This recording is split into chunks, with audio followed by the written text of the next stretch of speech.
Alhamdulillah wassalatu wassalamu ala rasulillah wa ala alihi wa ashabihi wa man tabi'ahum bi ihsanin ila yaumil qiyamah. Sahabat-sahabat sekalian yang dirahmati dan dimuliakan oleh Allah Subhanahu wa taala. Sekarang kita masuk pada pembahasan berikutnya. Asy-Syaikh menjelaskan dan akan meluruskan tentang dua kelompok yang saling bertentangan, yang mereka salah atau keliru dalam cara pandang mereka terhadap keindahan. Beliau mengatakan, walakin dhalla fi hadzal mawdhu'i fariqani. Ada dua kelompok yang tersesat, yang mereka keliru dalam memahami konsep keindahan.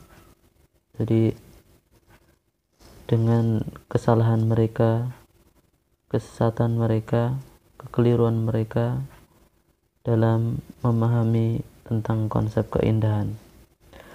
Fariqun qalu kullu ma khalaqahu jamilun. Kelompok pertama, mereka mengatakan bahwa segala yang diciptakan Allah itu indah. Fahuwa yuhibbu kulla ma khalaqahu. Maka kata mereka, Allah mencintai segala yang Allah ciptakan. Wa nahnu nuhibbu jami'a ma khalaqahu. Kemudian kata mereka, maka kita pun harus mencintai seluruh ciptaan Allah Subhanahu wa taala. Fala nubghidu minhu syai'an. Maka kita tidak boleh membenci sedikit pun apa-apa yang telah diciptakan oleh Allah Subhanahu wa taala. Qalu, mereka juga mengatakan, wa man ra'al kainati minhu ra'aha kullaha jamilatun au jamilatan. Siapa saja yang memahami bahwasanya seluruh makhluk yang ada di alam semesta ini berasal dari ciptaannya, niscaya dia akan melihat semuanya begitu indah. Wa ansyada munsyiduhum, bahkan salah seorang penyair dari kalangan mereka mengatakan, wa idza ra'aital kainati bi'ainihim fajami'u ma yahwal wujudu mulihu. Apabila Anda memperhatikan alam semesta ini, segala apa yang ada di dalamnya akan terlihat indah. Wahtajju biqaulihi ta'ala, bahkan mereka berdalil dengan firman Allah Ta'ala, alladzi ahsana kulla syai'in khalaqah. Dalam surat As-Sajdah ayat yang ke-7, Allah berfirman, yang memperindah segala sesuatu yang Dia ciptakan. Dan juga mereka berdalil dengan firman Allah yang lainnya, wa qauluhu sun'allahil ladzi atqana kulla syai'in. Itulah ciptaan Allah yang mencipta dengan sempurna segala sesuatu. Dalam surat An-Naml ayat 88. Mereka juga berdalil dengan firman Allah yang lainnya, wa qauluhu, dan firman-Nya, ma tara fi khalqir rahmani min tafawut. Tidak akan kamu lihat sesuatu yang tidak seimbang pada ciptaan Rabb yang Maha Pengasih. Dalam surat Al-Mulk ayat yang ketiga. Fal'arifu indahum huwalladzi yasrahu bi'itlaqil jamali. Menurut pandangan orang bijaksana dari kalangan mereka, orang yang mengenal Allah Subhanahu wa taala adalah orang yang secara terang-terangan meyakini bahwa semua yang ada di alam semesta ini indah tanpa terkecuali. Wala yara fil wujudi qabihan, maka ia tidak akan melihat adanya kejelekan atau cacat di alam semesta ini. Wa haula'i qad adimatil ghirata lillahi min qulubihim. Maka orang-orang yang masuk pada kelompok pertama ini, mereka tidak memiliki rasa cemburu kepada Allah dari hati mereka. Wal bughdhu fillahi wal mu'adatu fihi. Mereka juga tidak membenci karena Allah. Mereka juga tidak memusuhi musuh Allah karena Allah. Intinya mereka menghilangkan syariat-syariat yang telah Allah perintahkan. Wa ingkarul mungkar, mereka juga tidak mau mengingkari kemungkaran. Wal jihadu fi sabilihi, mereka tidak mau berjihad di jalan Allah. Wa iqamatu hududihi, dan mereka pun tidak mau menegakkan hukum-hukum Allah Subhanahu wa taala. Wa yara jamal as-suwari min adh-dhukuri wal inathi min al-jamal alladhi yuhibbuhu Allahu fa yata'abbaduna bi fiskihim. Mereka memandang bahwa keindahan fisik az-dzukur wal inath, keindahan fisik laki-laki ataupun perempuan, minal jamalil ladzi yuhibbuhu Allah, itu termasuk salah satu keindahan yang dicintai oleh Allah. Akhirnya fayata'abbaduna bi fiskihim, mereka beribadah dengan kefasikan mereka, dengan kemaksiatan mereka, dengan cara pandang yang salah tersebut. Wa rubbama ghala ba'duhum, bahkan ada di antara mereka yang sangat ekstrim, yang sangat berlebihan, hatta yaz'ama anna ma'budahu yadharu fi tilka surati wa yuhillu fiha. Yang paling ekstrim tersebut menganggap bahwasanya sembahannya, Tuhannya menampakkan diri melalui keindahan tersebut, wa yuhillu fiha, bahkan menyatu di dalam keindahan pada laki-laki atau perempuan tersebut. Wa in kana ittihadiyan qala, jika dia penganut panteisme, orang yang meyakini menyatunya Tuhan kepada hambanya, maka dia mengatakan hiya madharun min madhahiril haqqi, bahkan yang demikian itu merupakan salah satu ekspresi atau perwujudan Tuhan. Jadi keindahan makhluk itu menunjukkan ekspresi atau keindahan Tuhan, kata mereka. Wa yusammiha al-madhahir al-jamariyah, dan mereka menamainya dengan manifestasi keindahan.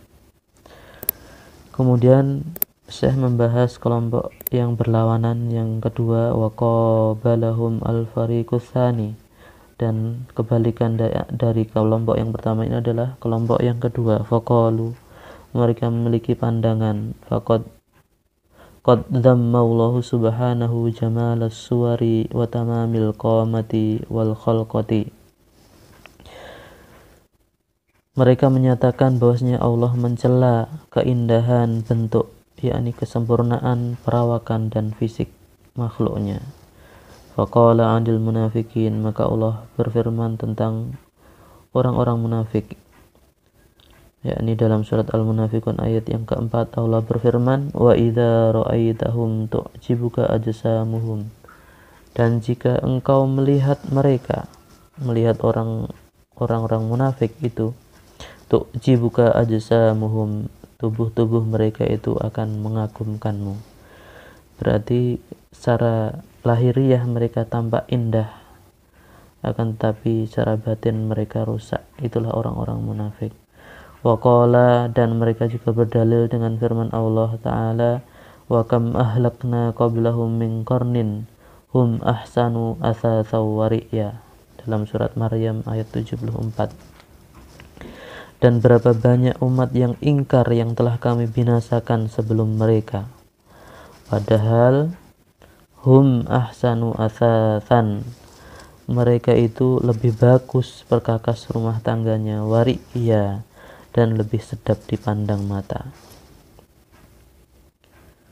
Ai amwalan wa manadhira, yang dimaksud asasa wari'ya di sini adalah maksudnya adalah dalam harta dan juga penampilan luar mereka, keindahan fisik mereka. Qala Al-Hasan, seorang ulama besar, beliau mengatakan huwa as-suwaru, maksudnya adalah rupa-rupa atau wajah-wajah mereka. Kemudian mereka juga berdalil wa fi sahihi Muslim anhu sallallahu alaihi wasallam, dalam sahih Muslim dari Rasulullah sallallahu alaihi wasallam, Rasulullah SAW bersabda, innallaha la yanzuru ila suwarikum wa amwalikum, sesungguhnya Allah tidak melihat pada rupa-rupa kalian dan harta-harta kalian. Wa innama yanzuru ila qulubikum wa a'malikum. Akan tetapi Allah hanya memandang hati dan amalan-amalan kalian. Qalu, mereka berkomentar tentang hadis ini, wa ma'lumun annahu lam yanfi nadral idraki wa innama nafya nadral mahabbati.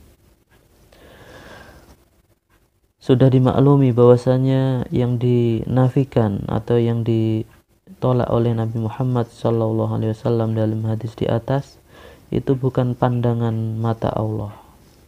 Wa innama nafya nadril mahabbati, akan tapi yang beliau nafikan, yang beliau tolak adalah pandangan kecintaan Allah kepada fisik, keindahan fisik manusia. Qalu, mereka juga berargumen, wa qad harrama alaina, maka sungguh Allah telah mengharamkan kepada kita libasal hariri wadh-dhahabi wa aniyatiz dhahabi wal fiddati.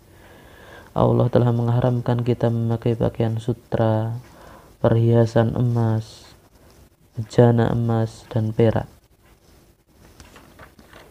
Wa dzalika min a'zami jamalid dunya, padahal benda-benda tersebut adalah benda yang paling indah di dunia. Wa qala, kemudian mereka juga berdalil dengan firman Allah Subhanahu wa taala, wala tamuddanna 'ainaika ila ma matta'na bihi azwajan minhum zahratal hayatid dunya linaftinahum fih. Dan janganlah engkau tunjukkan pandangan matamu kepada kenikmatan yang telah kami berikan kepada mereka, kepada beberapa golongan dari mereka. Zahratal hayatid dunya, sebagai bunga kehidupan dunia, linaftinahum fih, agar kami uji mereka dengan kesenangan tersebut. Wa fil hadis, dan juga mereka berdalil dari sebuah hadis sahih, al-badadzatu minal iman. Rasulullah SAW bersabda, berpakaian lusuh atau berpakaian kumal itu adalah sebagian dari iman. Wa qad dhammallahul musrifin, dan kata mereka, Allah Subhanahu wa taala mencela orang-orang yang berlebih-lebihan. Wassarafu kama yakunu fit ta'ami wasyarabi yakunu fil libasi. Sementara sikap berlebih-lebihan tersebut tidak hanya terkait dalam hal makanan dan minuman, akan tetapi juga yakunu fil libasi, terjadi juga dalam hal pakaian. Semoga pembahasan kita ini bermanfaat bagi kita semuanya. Jangan lupa share kepada orang lain supaya manfaatnya semakin menyebar di tengah-tengah masyarakat. Kita tutup dengan doa kafaratul majlis. Subhanakallahumma wa bihamdika asyhadu an la ilaha illa anta astaghfiruka wa atubu ilaik. Wassalamu alaikum warahmatullahi wabarakatuh.